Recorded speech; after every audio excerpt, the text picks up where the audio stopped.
Bonjour à toutes et tous, bienvenue dans les coulisses du Grand Lyon. Mon invité du jour est l'ancien adjoint et vice-président à l'urbanisme de la métropole, Michel Lefaou. Bonjour. Bonjour. Alors vous êtes aujourd'hui un élu d'opposition, puisque vous étiez dans l'équipe de David Kimmelfeld aux dernières élections. Aujourd'hui, vous vous opposez assez farouchement à l'encadrement des loyers qui est prévu par le nouvel exécutif. Pourquoi ?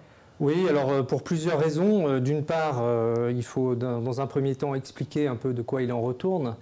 Nous avons sur la métropole de Lyon mis en place il y a déjà quelques années un observatoire local des loyers, donc qui nous permet d'observer à peu près 20 000 références chaque année sur le territoire, on va dire métropolitain étendu, parce qu'il comprend aussi quelques communes situées dans le Beaujolais.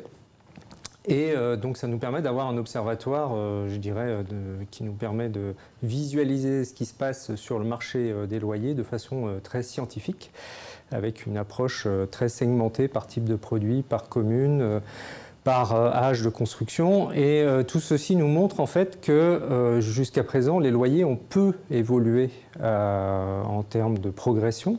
Si on regarde les références qui sont suivies depuis 2016, nous avons au sein de cet observatoire local des loyers un peu plus de 7200 références qui sont identiques et qui ont été suivies sur une période longue, donc ce qui nous permet d'avoir une image très précise de ce qui se passe sur le marché. Ça nous montre que les loyers ont peu progressé sur cette série-là, de l'ordre de 30 centimes du mètre carré pour une période qui part de 2016 à 2020. Donc il ne faut pas les encadrer parce qu'il n'y a pas de problème de... Alors il ne faut pas les encadrer parce qu'en fait il y a une progression des loyers qui existe certes, mais qui est très faible et qui correspond peu ou prou à ce qui existe au niveau de l'inflation. Et quand on regarde cela, notamment sur les deux dernières années, c'est-à-dire 2019-2020, et sur cette série longue qui a été suivie de 7200 logements, il n'y a pas de progression. Par contre, sur Lyon et Villeurbanne, nous rencontrons quelques problèmes sur les petites surfaces, sur les T1, T2, parce que là, les niveaux de loyer sont plus importants et les progressions ont pu être un peu plus conséquentes. Mais je considère que l'on est en train de mettre en place une forme d'usine à gaz pour régler un problème qui n'est pas le problème des loyers en tant que tel, mais qui est plutôt le problème de la disponibilité du nombre de logements, et notamment de petits logements. Et je pense notamment en direction des étudiants, des jeunes actifs, des jeunes ménages, qui veulent venir habiter et résider sur Lyon ou sur Villeurbanne, parce que leur lieu d'emploi ou leur lieu d'études se trouve sur ces deux communes. Un mot sur l'outil de la régulation des loyers. Alors l'outil, il est très simple. Il a été testé pour l'instant assez peu de temps à Paris et à Lille, on n'a pas de retour. Vous semblez avoir une opposition de principe. J'ai une opposition de principe parce qu'on est en train d'instituer une forme d'usine à gaz. Et l'usine à gaz, elle est symbolique et le symbole ne produit pas de logement. Or, la question qui nous est posée, c'est plus une question de disponibilité de logements, et notamment de petits logements pour les jeunes actifs, les jeunes ménages, qu'un problème de loyer en tant que tel. Si nous avions un grand nombre de logements disponibles et si l'agglomération se remettait en situation de pouvoir produire ces logements, le niveau des loyers ne progresserait pas de façon significative, et on l'a vu en tout cas sur les logements qui ont été observés sur une période longue, la progression est très faible. Et enfin, il faut savoir qu'aujourd'hui, lorsque vous remettez déjà un logement à la location, vous ne pouvez pas aller au-delà d'une progression supérieure à l'indice de revalorisation des loyers. Alors peut-être, mais on ne peut pas dire qu'il n'y ait pas de problème de logement dans l'agglomération lyonnaise et de prix des logements dans l'agglomération lyonnaise. Il y a surtout un problème de disponibilité. Il y a surtout un problème de loyer et de disponibilité. Les prix ont tout de même beaucoup explosé ces dernières années. On ne peut pas explosé de façon si significative que ça. Lorsqu'on regarde les loyers médians, les loyers médians, ils ont progressé uniquement sur les petites surfaces. Peut-être plus sur le centre-ville, peut-être plus sur les petites surfaces. J'ai les chiffres sur Lyon. On a quand même de Lyon, plus en plus de familles qui ont du mal à se loger à Lyon, qui quittent l'agglomération. Je vais vous donner les chiffres exacts issus de l'Observatoire des loyers sur le loyer médian constaté sur Lyon et Villeurbanne par famille de logement. Sur un T1, nous sommes à 16 €. Sur un T2, 13,40 €. Sur un T3, 11,60 €. Sur un T4, 11,10 €. Et il n'y a pas eu une progression si significative que ça des loyers sur notamment les T3 et les T4. La progression, elle a été surtout constatée sur les T1 et les T2, mais cette progression, elle est surtout constatée du fait... Donc il n'y a pas de problème sur le logement dans l'agglomération lyonnaise? Il y a un problème aujourd'hui sur le logement en agglomération lyonnaise qui est surtout un problème de disponibilité de produits et de nombre de logements mis à disposition de nos concitoyens. Alors, si la simple construction suffisait à réguler les logements, on ne devrait avoir aucun problème aujourd'hui, puisque pendant 20 ans, Gérard Collomb a beaucoup construit et pourtant les prix sont beaucoup montés. On a beaucoup construit, mais pas suffisamment par rapport aux enjeux démographiques de notre territoire. Nous accueillons à peu près chaque année sur notre territoire 12 000 personnes supplémentaires. 6 000 personnes qui sont issues de notre territoire métropolitain parce que nous avons des enfants qui auront eux-mêmes des enfants. Donc ça, c'est une croissance endogène de l'agglomération liée aux personnes qui sont déjà là. Et puis ensuite, des personnes qui viennent rejoindre le territoire métropolitain parce que c'est un territoire attractif, qu'il génère de l'emploi, où il y a des grandes écoles et de très bonnes universités. Donc ce qui génère un apport de population venant de l'extérieur, et nous ne construisons pas suffisamment de logements pour pouvoir répondre à cette demande et permettre ainsi de réguler les prix de façon plus efficace. Le logement, c'est un peu comme un marché. Si vous avez un déséquilibre entre l'offre et la demande, bien évidemment, au bout d'un moment, il y a une tension sur les prix. Alors vous entendez, même Gérard Collomb ne construisait pas assez. C'est un peu le discours des professionnels de l'immobilier, et que vous êtes d'ailleurs, puisque vous avez rejoint la Socotec en tant que directeur, de dire qu'il faut toujours construire plus de logements. Est-ce que les habitants n'ont pas répondu aux dernières élections en disant trop de construction, ça suffit, ce qu'il faut maintenant, c'est de la qualité de vie? Il faut les deux. Il faut à la fois de la qualité de vie, mais il faut aussi des logements. Parce que sinon, que constate-t-on? C'est tout simple, c'est l'étalement urbain et les chiffres commencent à le montrer. C'est un report de la construction sur les périmètres de la métropole. Donc on étend, je dirais, la tache d'huile métropolitaine. Donc on augmente les déplacements. Or, on cherche à réduire et à lutter contre les déplacements, notamment en automobile.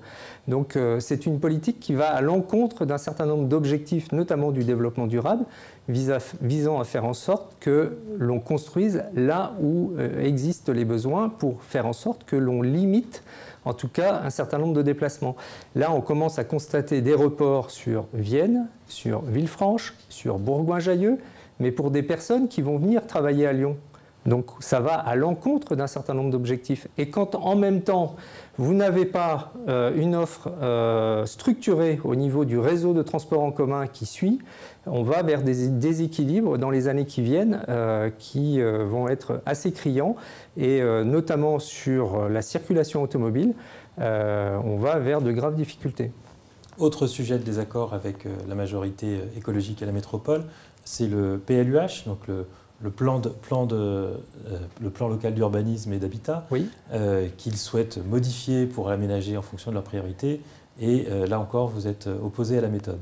Alors, je suis opposé à la méthode déjà pour plusieurs raisons. D'une part, les deux principales vice-présidentes de l'exécutif actuel de la métropole ont voté des deux mains le PLUH qui a été approuvé le 13 mai 2019 avec des propos même plutôt dithyrambiques de Madame Vessillier, qui était à l'époque dans l'exécutif métropolitain. Et boum, patatras, 2 ans après, on remet les choses sur la table.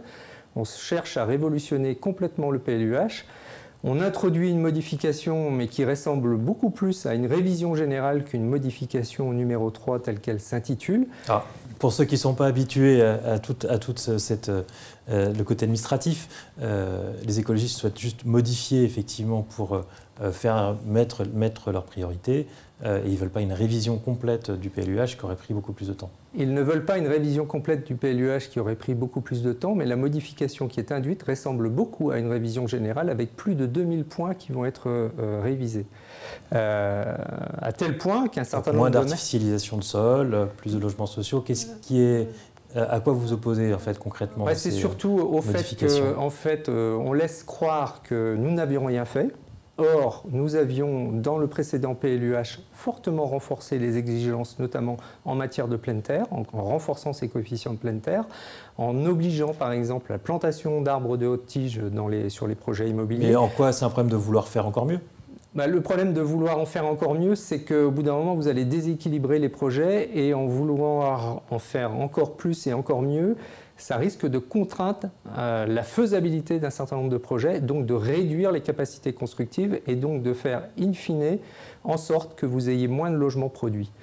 C'est un petit peu le schéma qui nous est proposé et là où je m'oppose aujourd'hui à la démarche, c'est que ce PLUH était équilibré, il avait été voté largement par toutes les composantes politiques constituant l'Assemblée métropolitaine de l'époque. Et aujourd'hui, pour des raisons purement idéologiques, on souhaite réviser les choses de façon assez large, à tel point qu'aujourd'hui, un certain nombre de maires s'y opposent et se proposent même d'attaquer le processus de modification tel qu'il est proposé, parce qu'il ressemble beaucoup à une révision générale et non à une modification simple. Et c'est un feuilleton qu'on suivra. Autre feuilleton dans l'actualité pour finir, la présidentielle. En 2017, vous aviez apporté votre soutien à Emmanuel Macron. Que ferez-vous cette fois-ci? Pour l'instant, je ne me suis pas positionné. Je vous rassure tout de suite, je ne serai pas candidat à l'élection présidentielle. Nous allons voir un peu comment le paysage se constitue au niveau national. Notre groupe à la métropole, donc issu des listes de David Kemmelfeld, est très composite parce qu'il comprend des élus qui se situent clairement dans la majorité présidentielle actuelle, d'autres qui sont plus en réserve ou sur le côté. C'est un peu mon le groupe cas. est donc toujours fâché avec Emmanuel Macron depuis la dernière Non, le élection groupe municipale? n'est pas fâché dans sa totalité avec Emmanuel Macron. Certains se reconnaissent pleinement dans la démarche d'Emmanuel Macron, d'autres un peu moins. D'autres ont un positionnement qui se rattache aussi à d'autres partis politiques. Je pense notamment au MoDem. Moi, aujourd'hui, je suis non inscrit, donc j'ai une certaine liberté de parole, enfin non inscrit politiquement dans un parti. Je me rattache au groupe qui m'a permis mon élection à la métropole et derrière David Kemmelfeld en 2020. Mais je n'ai pas d'attache politique partisane proprement dite. Pour cette présidentielle? Dans l'immédiat, pour cette présidentielle, j'attends de voir un peu comment le paysage va se constituer. Et bien évidemment, s'il y a des choix clairs à faire, et notamment au second tour et face à la candidature éventuelle ou la présence éventuelle d'un candidat de l'extrême droite au second tour, nous saurons bien évidemment nous positionner clairement Michel dans un Lefaou, choix républicain. Michel Lefaou, je vous remercie. Et moi, je vous dis à demain pour une nouvelle émission des coulisses du Grand Lyon.